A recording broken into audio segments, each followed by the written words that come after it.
চলো আজকে আমি তোমাদের আমার পছন্দের একটা রেসিপি শেয়ার করব। আমার এতদিন রান্নার ভিডিও দেখে তোমরা বুঝতেই পেরেছো যে আমি মশলা তেল এগুলো একটু রান্নাতে কমই ইউজ, কিন্তু বিশ্বাস করো তোমাদের তো আর খাওয়াতে পারবো না, কিন্তু রান্না কিন্তু ভীষণ টেস্ট হয়। আজকে আমি বানাচ্ছি একদম জ্যান্ত কাতলা মাছ দিয়ে দেশি ফুলকপি দিয়ে ঝোল। মাছটাকে ভালো করে ভেজে নিয়েছি, ফুলকপি আলুটাকে আমি আলাদা করে ভাজলাম না। সরষের তেলে কয়েকটা সাদা জিরে ফোড়ন দিয়ে আলু ফুলকপিটা নুন হলুদ দিয়ে একটু ভেজে নিলাম।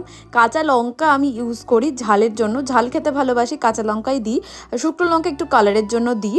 তারপর দিয়ে দিলাম একটু আদা কুচি। এবার দিয়ে দেবো একটু শুকনো লঙ্কার গুঁড়ো একদম হালকা কালারের জন্য। একটু ভালো করে জল ছাড়াই মশলাটাকে আস্তে করে গ্যাসটাকে কষিয়ে নিলাম। এবার তোমরা অনেকেই বলবে জিরের গুঁড়ো ধনের গুঁড়ো বাদ দিয়ে মাছের ঝোল কেমন লাগবে? দারুণ লাগবে, খেয়ে দেখো।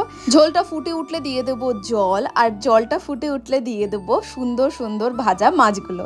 দারুণ খেতে হয়েছে। লাস্টে দিয়ে দেবো একটু ধনে পাতা, আর হ্যাঁ লাস্টে সাবস্ক্রাইব করতে একদম